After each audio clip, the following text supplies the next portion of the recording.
Également dire merci à notre héberger, Papa Jean-Claude, pour cette marque de confiance, alors qu'il m'a demandé cet après-midi de me tenir devant vous pour apporter une courte exhortation. Sans plus tarder, je voudrais vous inviter à lire une portion des Écritures par respect pour la parole de Dieu, si on peut s'élever s'il vous plaît. Nous sommes dans 1 Samuel. 1 Samuel, chapitre 1, nous lirons du verset 1 au verset 21. 1 Samuel 1, 1 à 20. Est-ce que vous y êtes? 1 Samuel 1, 1 à 20. La Bible dit ceci.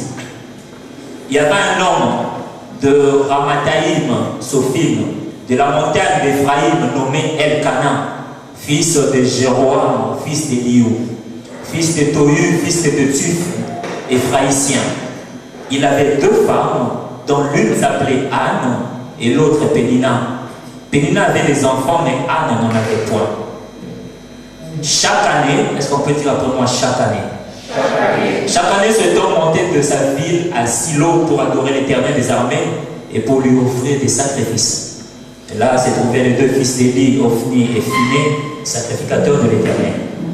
Le jour où Elkana offrait son sacrifice, il donnait des portions à Pénina, sa femme, et à tous les fils et à toutes les filles qu'il avait d'elle. Mais il donnait à Anne une portion double, car il aimait Anne, que l'Éternel avait rendu stérile. Est-ce qu'on peut dire après moi, l'Éternel avait rendu stérile? Ça arriva à lui prodiguer des mortifications pour la porter à s'hériter de ce que l'Éternel avait rendu stérile. Et toutes les années, il en était ainsi. Chaque fois qu'Anne montait à la maison de l'Éternel, Pénina la fortifiée, la mortifiée de la même manière. Alors elle pleurait, elle ne mangeait point. Elkana, son mari, lui disait: Anne, pourquoi pleures-tu et ne manges-tu pas? Pourquoi ton cœur est-il attristé? Est-ce que je ne vaux pas pour toi mieux que 10 fils? Excusez-moi. Anne se leva après que l'on eut mangé et bu à Silo. Le sacrificateur Élie était assis sur un siège près de l'un des poteaux du temple de l'Éternel. Et l'amertume dans l'âme, elle pria l'Éternel et versa des pleurs. Elle fit un vœu en disant: Éternel des armées, si tu daignes regarder l'affliction de ta servante, si tu te souviens de moi et n'oublie point ta servante, et si tu donnes à ta servante un fils, je le consacrerai à l'Éternel pour tout le jour de sa vie, et le rasoir ne passera point sur sa tête. Comme elle restait longtemps en prière devant l'Éternel, Élie observa sa bouche. Anne parlait dans son cœur, et elle ne faisait que remuer les lèvres, mais on n'entendait point sa voix. Élie pensa qu'elle était ivre, et il lui dit: Jusqu'à quand seras-tu dans l'ivresse? Fais passer ton vin. Anne répondit: Non, mon Seigneur, je suis une femme qui souffre en son cœur, et je n'ai bu ni vin, ni boisson enivrante, mais je rependais mon âme devant l'Éternel. Ne prends pas ta servante pour une femme pervertie, car c'est l'excès de ma douleur et de mon chagrin qui m'a fait parler jusqu'à présent. Ça, je répète, car c'est de l'excès de ma douleur et de mon chagrin qui m'a fait parler jusqu'à présent. 17, est-ce qu'on est avec moi? Et il reprit la parole et dit: Va en paix, et que le Dieu d'Israël exauce la prière que tu lui as adressée. Elle dit: Que ta servante te trouve grâce à tes yeux. Et cette femme s'en alla. Écoutez ceci avec moi. La Bible est ajoutée: elle mangea et son visage ne fut plus le même.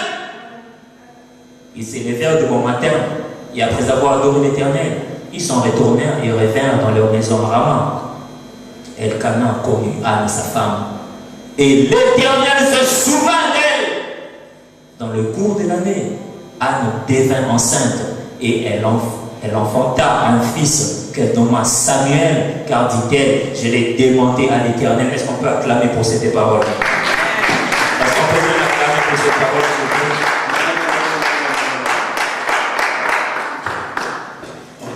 Pour ceux qui vont écrire, vous pouvez noter également Hébreux chapitre 11 comme un passage de plus au cœur de notre message. Bien-aimés dans le Seigneur, j'ai été particulièrement très édifié par un merveilleux message que notre papa, l'abbé Mathias, a apporté le dimanche passé sous le thème que ta foi t'amène à l'exploit. Et avant lui, l'Église a eu droit à une série d'enseignements ô combien bénis, ô combien merveilleux, sur le thème « Comment attends-tu la réponse de Dieu ?» Et le berger Jean-Claude, bordant ces thèmes, avait dit, en fait, son thème pouvait ressembler à « En attendant ». Amen. Dieu me met à cœur de rester dans la même pensée. Si vous voulez un thème pour mon message, je dis, puisqu'il faut parler de la foi, le thème de mon message, c'est 5 leçons que la foi d'Anne nous enseigne. Aide-moi à dire à ton voisin 5 leçons que la foi d'Anne nous enseigne. 5 leçons que la foi d'Anne nous enseigne. Je voudrais poser quelques fondamentaux au sujet de la foi. La foi, c'est l'un des termes les plus importants de la Bible. C'est par la foi que nous croyons que Dieu existe et que tout l'univers a été créé par sa parole. C'est par la foi que nous avons accès à la grâce. Et la foi nous a donné une nouvelle identité. La Bible le dit dans Jean 1,12. À tous ceux qui ont cru en son nom, il leur a donné le pouvoir de devenir enfants de Dieu. La foi nous donne une nouvelle identité. La Bible dit, sans la foi, il est impossible d'être agréable à Dieu.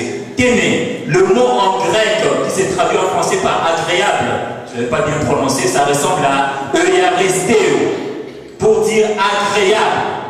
Sans la foi, il est impossible d'être agréable, eucharisteo, agréable à Dieu. Ce mot veut dire procurer du plaisir.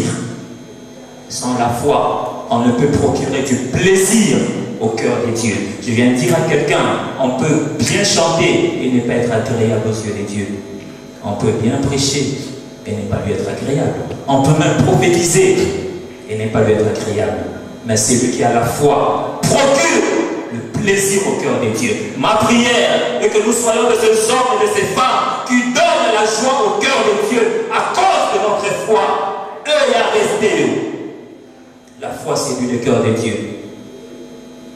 Je me rappelle de Jésus. Un jour, il marchait. Un homme, un centenier romain, entendait par centenier un chef militaire qui avait sous ses ordres une centaine de soldats. Il avait un serviteur malade. Il a envoyé des gens aller voir Jésus. Qu'ils viennent prier pour mon serviteur qui est malade. La Bible dit pendant que Jésus a avancé vers la maison où se trouvait le serviteur malade, le centenier a envoyé ses amis. Allez lui dire qu'il ne se donne pas la peine d'arriver jusqu'ici. Moi là, je suis un chef militaire. Quand je viens, un soldat vient et il vient. Quand je lui dis va et il s'en va.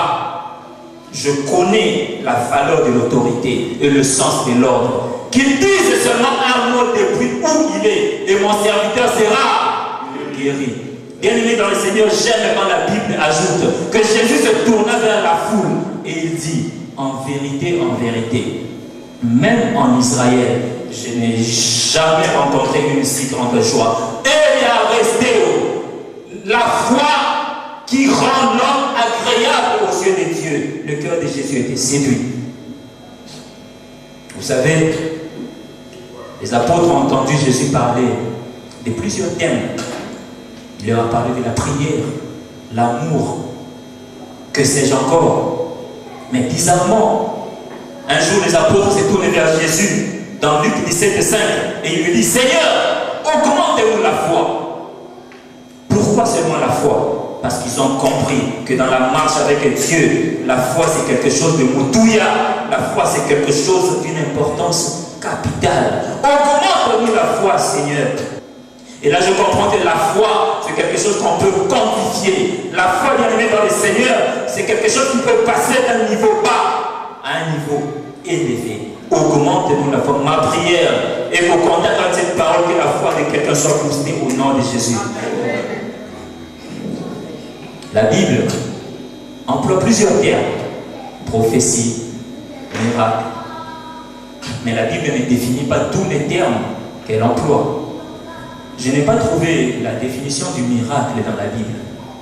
Mais bizarrement, la Bible s'est arrêtée quelque part pour définir la foi. Comme pour dire, ce thème est tellement important que je ne veux pas qu'il y ait de doute dans les esprits. C'est quoi la foi? Dans l'Hébreu 11:1, on nous dit, Ah, ça, tout le monde le sait. Est-ce qu'on peut le reprendre ensemble, la définition de la foi? Or, la foi, c'est une de choses qu'on espère et... Alléluia. C'est tellement important qu'il fallait la définir. Alors, je comprends là qu'il y a deux dimensions de la foi. La première dimension de la foi, c'est une ferme assurance des choses qu'on espère. Dans la parole vivante d'Alfred Cohen, on dit, c'est une ferme confiance dans la réalisation de ce qu'on espère. Ce n'est que la première dimension de la foi. Tenez, une femme qui est stérile, je prends un exemple, pendant 7 ans, et régulièrement elle prie pour sa stérilité. Non, mais cette femme a la foi. Une fois je peux comprendre, une année je peux comprendre. Pendant 7 ans, la stérilité persiste. Cependant, elle continue à prier. Ça prouve qu'elle a la foi, la ferme assurance de ce à quoi elle espère. Mais il y a une autre dimension de la foi. Une démonstration de celle qu'on ne voit pas. Bien-aimé dans le Seigneur, c'est un stade de maturité spirituelle. C'est-à-dire la foi, ce n'est pas seulement le fait d'espérer en priant. La foi, c'est aussi le fait de faire la preuve d'avoir possédé la chose espérée, alors même que cette chose n'est pas encore venue à exister dans le monde visible. Calme, on va se faire comprendre. Je vous ai parlé de la stérile. Imaginez la femme stérile pendant 7 ans, qui se lève un matin, de gaieté de cœur. Elle dit, je vais faire mes courses. La voisine d'à côté qui regarde la stérile, là, les courses, on voit à quoi ça ressemble. Bizarrement, la stérile 7 ans durant revient avec la layette. Elle n'accouchait pas 7 ans durant, mais elle est allée faire la layette, une démonstration de choses qu'on ne voit pas. Ça, c'est une autre dimension de la foi, bien-aimée dans le Seigneur. À ma prière et au contact avec cette parole, que quelqu'un dise, j'en ai marre avec la première vitesse, je voudrais passer à un niveau élevé, démontrer ce que l'on ne voit pas. Je viens de dire à quelqu'un, pourquoi quand tu passes dans, je sais pas, dans les supermarchés, un peu partout là, les magasins, pourquoi tu as horreur de t'arrêter devant les rayons des robes de mariage? Vous savez, il y a des gens qui s'excluent eux-mêmes. Les rayons des robes de mariage, là, tu ne t'arrêtes pas pourquoi. Je vais dire à quelqu'un, les factures pro forma, ils ont un amour filé. Même là, on vend les chips qui coûtent cher, là. Tu peux venir là, tu peux avoir une facture pro forma. Le Mundele ne te dira pas, mais qu'est-ce que tu racontes? Est-ce que ta carte est bleue? Ah non. Frères, sœurs, pro forma, ils ont la carte au filet. À un moment donné, la stérile doit se lever pour dire, j'ai fait la lettre. Je n'ai pas encore vu. Mais je passe à une nouvelle vitesse, démontrer ce que je ne vois pas. Et j'ai compris une chose, pour terminer mon introduction. La foi se nourrit du témoignage des expériences vécues par d'autres. C'est pourquoi dans Hébreux 11, il est fait état de toute une liste des héros de la foi. Hébreux 11 nous parle de Noé, nous parle d'Abraham, de Moïse, et j'en passe, des héros dans la foi. Pourquoi? Pour alimenter notre foi, au contact avec ce que les autres ont vécu. Parce que la Bible dit que ces choses ont été écrites pour notre instruction. Mais quand j'ai lu au verset 32 d'Hébreux 11, la Bible dit, et que dirais-je encore? Car le temps me manquerait pour parler de Gédéon et d'autres. Qu'est-ce que j'ai compris? Bien aimé, j'ai compris que la liste des héros de la foi dans Hébreux 11 n'est pas exhaustive. Le temps manqué à l'auteur de l'épître aux Hébreux pour citer tout le monde.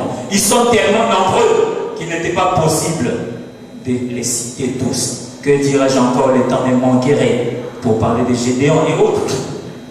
Cet après-midi, Dieu m'a mis à cœur de parler d'une héroïne de la foi. Elle n'a pas été citée dans Hébreux 11, mais c'est une femme qui a nous enseigné sur la foi. Elle s'appelle Anne, la mère de Samuel. Au cœur de mon message, je me suis posé une question. Bien aimé dans le Seigneur, la question est la suivante. Si cet après-midi, on devait passer le micro à Anne pour nous parler de la foi, quel aurait bien pu être son message? Autrement dit, maintenant que j'ai fini l'introduction de mon message, permettez-moi de démissionner. Permettez-moi de quitter la chaîne pour passer le micro à notre sœur Anne. 5 leçons de la foi, 5 leçons que la foi d'Anne nous enseigne. Je veux dire, Anne tient le micro. La Bible dit, nous sommes entourés d'une nuée de témoins. Ces héros de la foi qui ont des choses à nous apprendre. Anne, tiens le micro, raconte-nous. Qu'est-ce qui s'est passé avec toi? Que sais-tu de la foi au regard de ton expérience? Alors Dieu met à cœur 5 leçons que Anne a à nous enseigner au sujet de la foi. La première chose, c'est que il n'y a pas de foi sans un manque dans un domaine donné de la vie.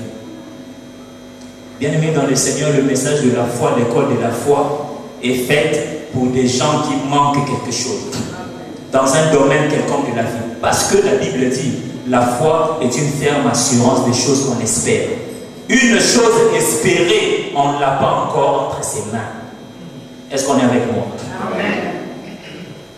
Je suis malade, j'espère à la guérison, je ne l'ai pas encore avec moi. J'ai un problème financier, j'ai un problème administratif, chose espérée. Ce qui revient à dire qu'il y a un manque dans ma vie. Est-ce que vous avez tout dans votre vie? Si vous avez tout dans votre vie, je vous présente mes excuses les plus solennelles parce que ce message ne vous concerne pas. Je suis désolé. Ce message ne concerne que ceux qui ont un manque. Anne veut nous dire quelque chose. Bien-aimé dans le Seigneur, j'avais un mari qui m'aimait. La Bible dit, elle avait son mari qui l'aimait tant. Elle était en paix avec son mari, Elkana. Cependant, il y avait quelque chose qui tourmentait sa vie. Un manque. Et le manque d'Anne avait un nom. Ça s'appelait la stérilité. L'espérance d'Anne avait un nom. Ça s'appelait avoir un enfant. Anne vient nous dire cet après-midi, oh toi qui as un manque dans ta vie, quel que soit le domaine, je viens te présenter une recette qui s'appelle la clé de la foi. Parce que la foi est comme cette clé passe-partout qui peut ouvrir n'importe quelle porte qui est fermée. Bien-aimé dans le Seigneur, Christ l'avait compris.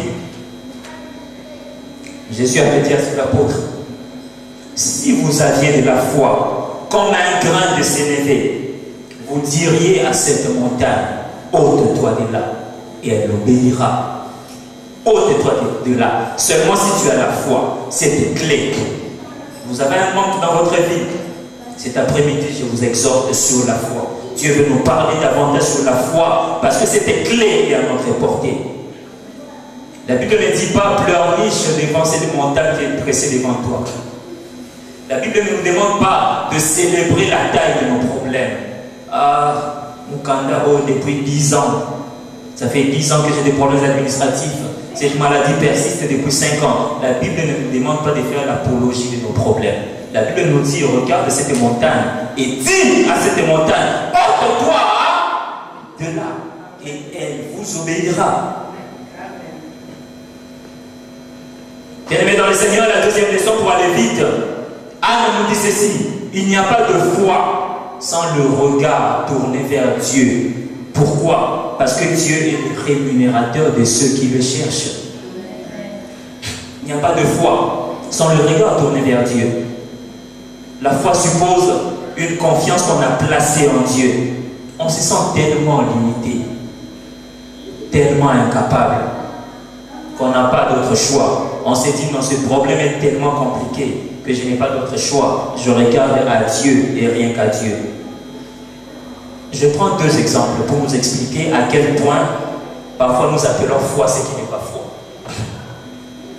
Un étudiant qui s'est dit, ben, je prépare mon bac, je sais que je suis intelligent, j'ai des capacités intellectuelles merveilleuses, tout ça, bref, il s'est dit, j'aurai mon bac, je sais que je vais réussir. Une ferme assurance d'une chose espérée, la réussite. Mais en réalité, son assurance est fondée sur ses capacités. Vous savez, il y a des sœurs qui ne prient pas pour le mariage. Pourquoi? Parce qu'elle a la foi qu'elle va se marier. Mais le problème, c'est que cette ferme assurance du mariage est fondée sur sa beauté. Elle est tellement sûre d'elle. Quelqu'un disait quand elle se regarde là comme ça, embouteillage à la beauté. Elle est tellement sûre de sa beauté, embouteillage, qu'elle se dit, moi là, je vais me marier absolument. Oui, ferme assurance du mariage. Mais sur quoi se fonde cette foi? Sur ta beauté.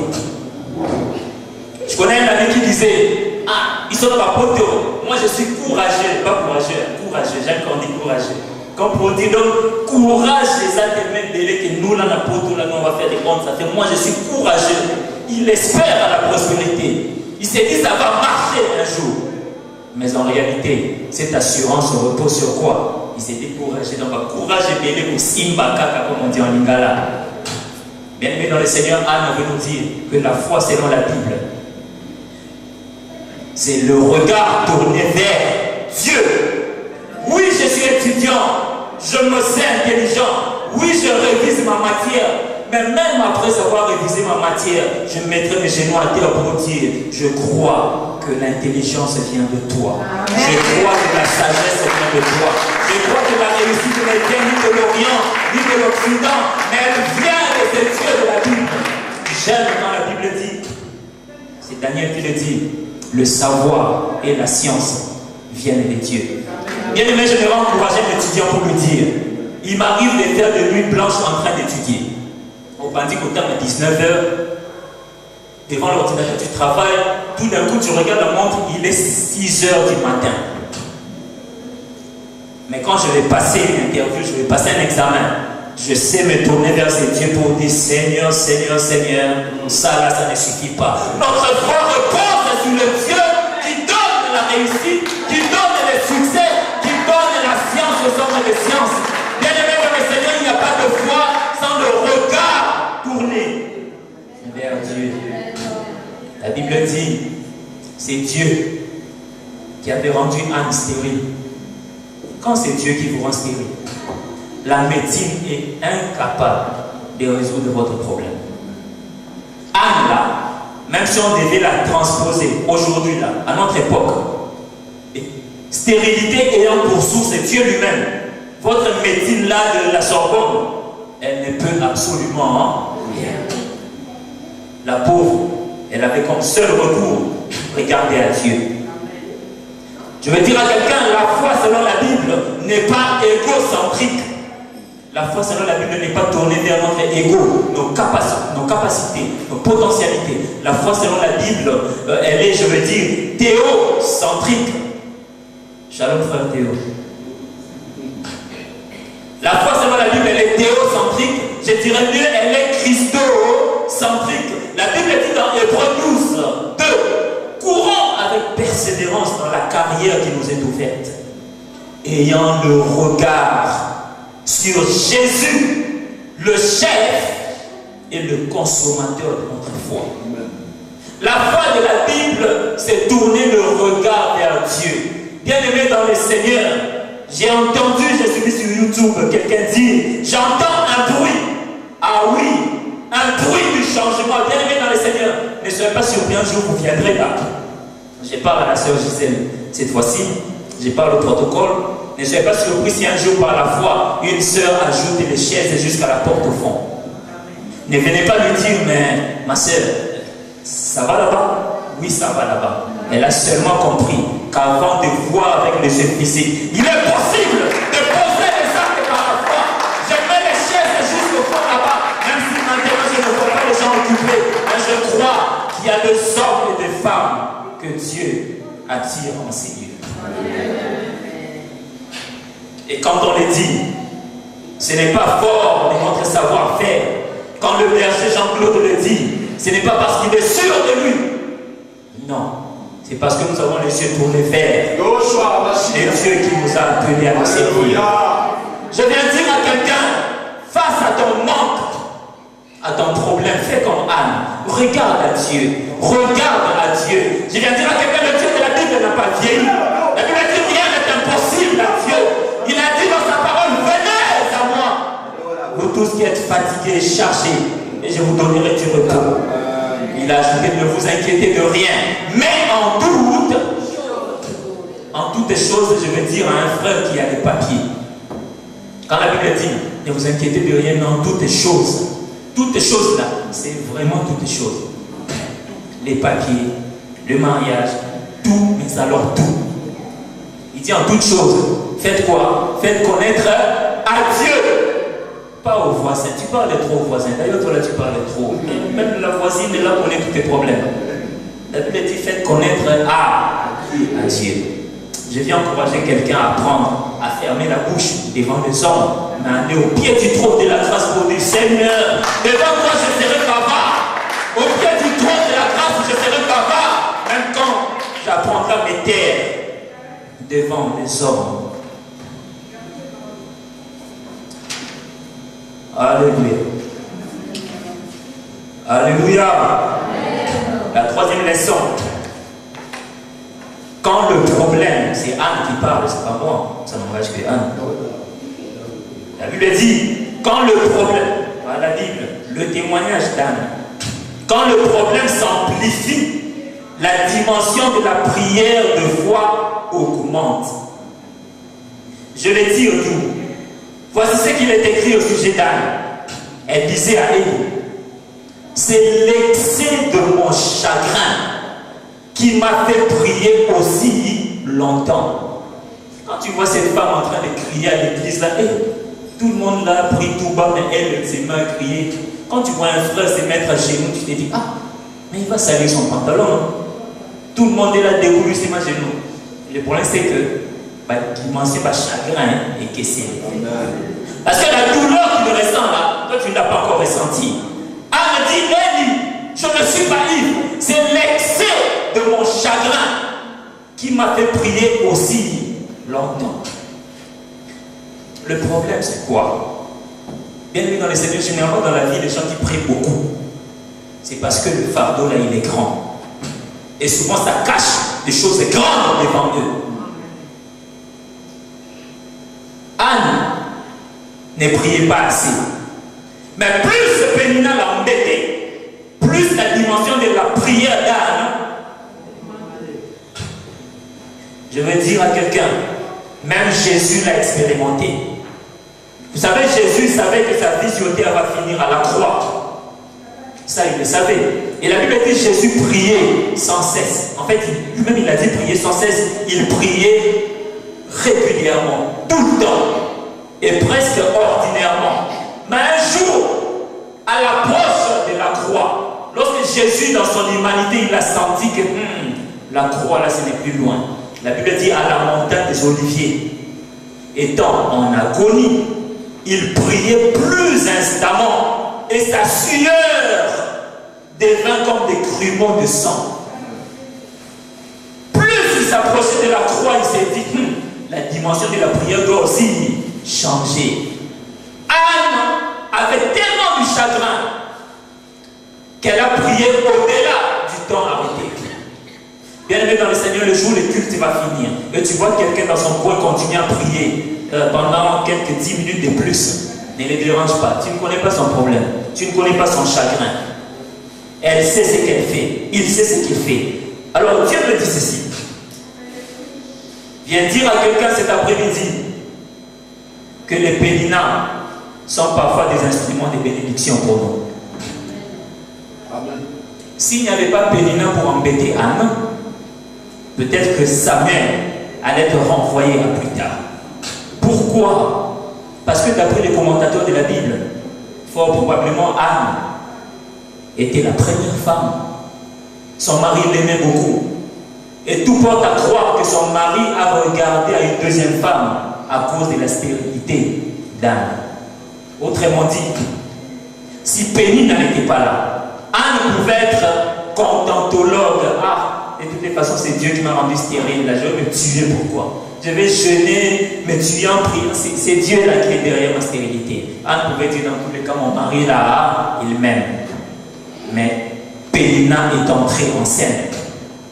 Pénina venait avec ses moqueries, ses provocations, à tel point que Anne commençait à en avoir marre. Elle s'est dit, non, là, je ne sais plus me taire.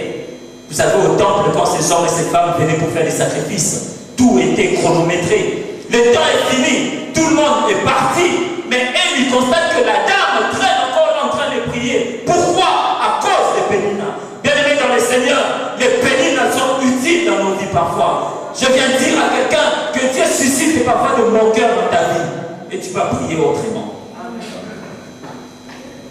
J'ai senti quelque chose me monter à cœur. Je Je ne sais pas si ça concerne quelqu'un, je vais quand même le dire. J'ai entendu deux choses dans mon esprit. C'est des choses que nous connaissons. HLM et RSA. Est-ce qu'on m'encourage à parler? Amen. Amen. HLM, habitation à loyer modéré. RSA, revenu, c'est pas moi de solidarité active. Le problème, c'est quoi? Pendant que toi, tu considères que HLM, là, c'est la meilleure bénédiction qui puisse exister. Ici, en France, il y en a qui achètent des appartements. Et Dieu est capable de faire ça avec toi. Mais tu es tellement confortable dans ta HLM, là, tu te dis, ça me suffit, là. Alors, tu vas prier pour de grandes choses, au point d'espérer même acheter des appartements. Si une pénible vient, commence à se moquer de toi. HLM. Tant qu'il n'y aura pas quelqu'un pour te dire HLM, tant qu'il n'y aura pas quelqu'un pour te dire RSA, tu ne seras jamais révolutionné. Tu vas considérer que 400 euros, 500 euros, 1000 euros, ça suffit, alors qu'il y a des gens qui ont 10 000, il y a des gens qui ont 7 000. Le problème, c'est quoi? Le problème, c'est qu'il n'y a pas pénible dans ta vie pour te révolutionner, pour te dire, j'en ai marre de cette situation et il faut que ça change. Dans la pensée de Dieu, il y avait Samuel. Dieu en avait marre d'Élie. Parce qu'il y avait deux enfants qui s'appelaient Ophni et Phiné. Ces deux enfants faisaient des abominations au temple. La Bible dit qu'ils en arrivaient même à aller avec les femmes au temple. Et Dieu voulait susciter une nouvelle génération. Dieu avait quasiment déclassé Élie. Et pour ça, Samuel devait venir. Mais le problème, c'est que Samuel ne pouvait pas venir tant que Anne ne comprenait pas qu'elle a sa part de responsabilité. Sa part de responsabilité. Il est écrit, nous sommes ouvriers avec Dieu. Moi, Dieu, je vais susciter Samuel. C'est pour ça que je t'ai rendu stérile, toi, Anne. Mais le problème, c'est que toi, Anne, tu as ta part de responsabilité. Je te veux à genoux. Je te veux crier au pied du trône. Mais toi, Anne, tu es tellement aimé par Elkanah, tu te dis, après tout, tout le monde n'est pas appelé à être maître. Voilà pourquoi Dieu avait suscité Pénina. Ma prière est qu'à cause d'un Samuel, que ton attitude fait traîner là, à cause d'un Samuel, que ton indifférence est en train de faire traîner, j'ai pris que sur ton chemin que Dieu suscite Pénina. Même si tu ne dis pas Amen, moi je dis Amen. Ça va te faire mal, mais c'est pour ton bien. Il va bien se moquer de toi. Tu vas te tourner vers Dieu, tu vas dire non mais Seigneur, là ça devient sérieux. Là ça devient sérieux. Les pénibles, on en a parfois besoin dans nos vies. J'ai envie d'entendre les gens qui vont nous dire, mais pourquoi tous les dimanches ils mettent beaucoup de chaises? Ah, j'ai envie d'entendre ça. Bienvenue dans le Seigneur. Tant qu'il n'y aura pas de pénibles pour nous rappeler qu'on met des chaises là, toutes elles ne sont pas occupées. Nous allons continuer à prier ordinairement. Mais quand il y aura des gens qui pour commencer à nous défier, pour dire, mais vous là aussi, mettez 15, mettez 20, mettez 30, nous allons nous lever pour dire, Rabba Chandara Bakorobusha, Seigneur, toi qui nous as appelés, où es-tu face à ces moqueries? Et les choses vont changer, bien dans le Seigneur. La Bible dit, chaque année, Elkanah montait au temple avec ses femmes. Probablement toutes ces années, Anne a prié parfois timidement, mais cette fois-là, elle en avait marre. Non seulement elle a prié au-delà du temps prévu, mais aussi, elle commençait à faire des choses qui sortaient de l'ordinaire. En Israël, l'habitude était telle qu'en public, on priait de façon audible. Mais elle, cette fois-là, elle faisait quelque chose qui sortait de l'ordinaire. Que des lèvres qu'elle remuait. Bien-aimé dans le Seigneur, que Dieu t'amène à une dimension où tu vas sortir de l'ordinaire. Tu vas prier pas comme tout le monde. Tu vas jeûner pas comme tout le monde. Tu vas chercher la face de Dieu pas comme tout le monde. Pourquoi? Parce que tu en as eu marre dans ton cœur. Le chagrin était matrons. Je m'en vais atterrir doucement. 4e leçon, l'avant-dernière. Anne nous dit, la foi vient de second temps. Anne, qu'est-ce que tu veux nous dire par là? Oui, la foi vient de second temps. Anne, et alors, qu'est-ce que tu as entendu toi? Anne vous dira ceci. Quand j'ai expliqué ma situation à elle m'a dit ceci. Va en paix et que le Dieu d'Israël te donne ce que tu désires. Alléluia. Amen. Elle a entendu quelque chose. Et de cette parole, sa foi n'est pas sortie la même. Ce qu'on entend, ce n'est pas seulement le logos, il est écrit. Ce qu'on entend, c'est aussi une parole révélée. La Bible n'a pas dit, Élie n'a pas dit à Anne, j'ai prié pour que le Dieu d'Israël te donne la paix. Non, il lui a dit, va en paix. Quand Anne allait là, Samuel n'était pas en main. Mais le prophète a dit, va en paix. Bien aimé dans le Seigneur, que Dieu suscite sur nos chemins des gens comme Élie, qui peuvent nous dire, va en paix. Ah, je viens dire à quelqu'un, sors guéri de ces lieux et réjouis-toi. Je suis en train de dire à quelqu'un, tu sortiras de ces lieux avec ton problème administratif résolu. Je suis en train de dire à quelqu'un, tu as fait des années en France. As-tu vu la Suisse? As-tu vu l'Italie? Pourquoi? Parce que administrativement, pour l'instant, c'est trop compliqué d'aller au-delà des frontières. Mais je viens de dire, aujourd'hui, là, sors en paix parce que l'Italie te sera donnée. La Suisse te sera donnée. Sors en paix parce que tu verras les pays des environs et personne ne va t'inquiéter au nom de Jésus. Et j'aime une chose. Quand Élie a dit à Anne n'est pas restée silencieuse. Anne a ajouté ceci, elle a dit, que ta servante trouve grâce devant toi. Bien-aimé dans le Seigneur, qu'est-ce qui allait arriver si Anne n'avait pas scellé la parole qui a été entendue? Église de Jésus, je veux dire Trinité France, soyons de la race des hommes et des femmes qui savent communier avec les prédicateurs. La race des hommes et des femmes qui savent saisir ce qui est prononcé. Anne a dit, cette parole n'ira pas comme ça, je la saisis. Elle a dit, que ta servante trouve grâce devant toi. Devant toi. Comment tu réagis quand tu entends ta parole? C'est la parole qui t'est adressée. Tout à l'heure, quand j'ai dit, te voilà devant toi la Suisse et l'Italie, parce qu'administrativement, l'obstacle ne va plus résister. Dieu était là en train de me regarder. Ah, c'est lui et celle qui ont reçu. Qu'il en soit ainsi au nom de Jésus. Le problème, c'est quoi aussi avec nous? Le prédicateur peut prêcher. Le berger Jean-Claude peut dire comment attends-tu la réponse de Dieu. Il peut enseigner. Et alors enseigner.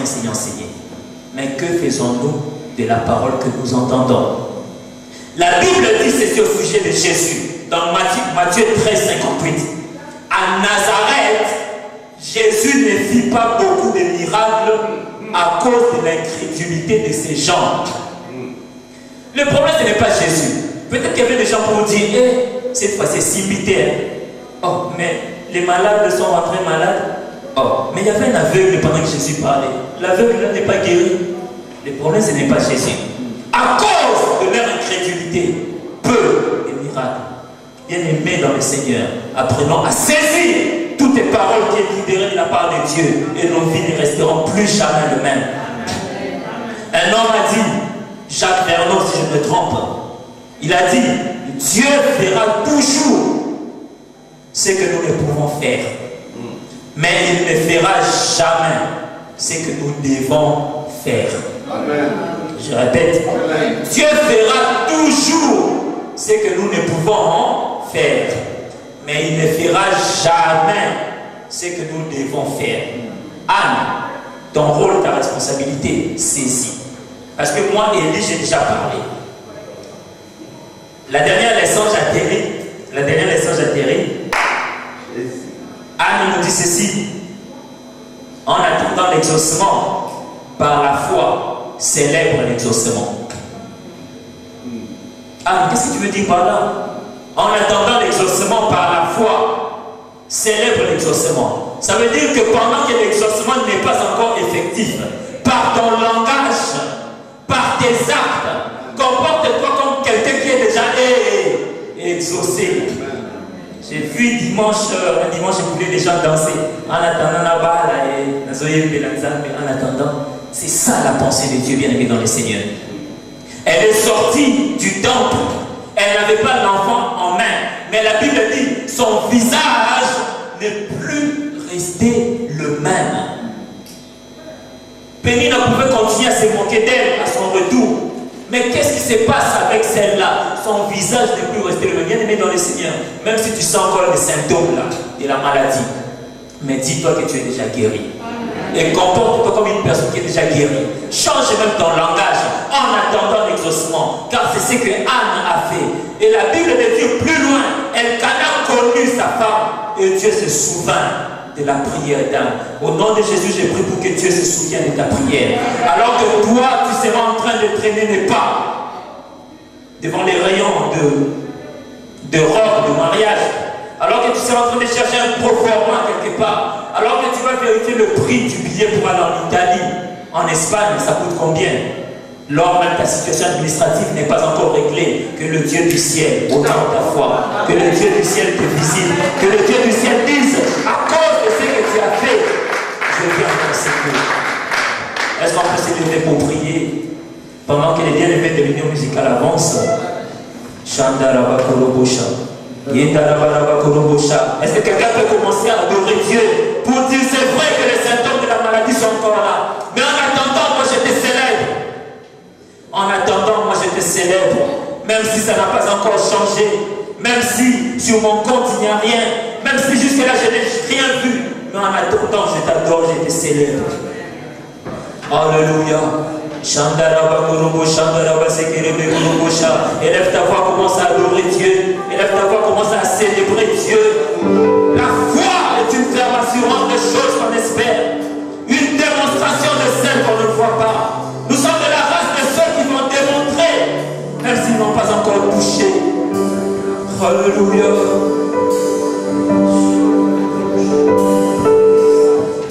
Alléluia, Jésus. Alléluia, Seigneur. Dieu est merveilleux, nous sommes. Alléluia.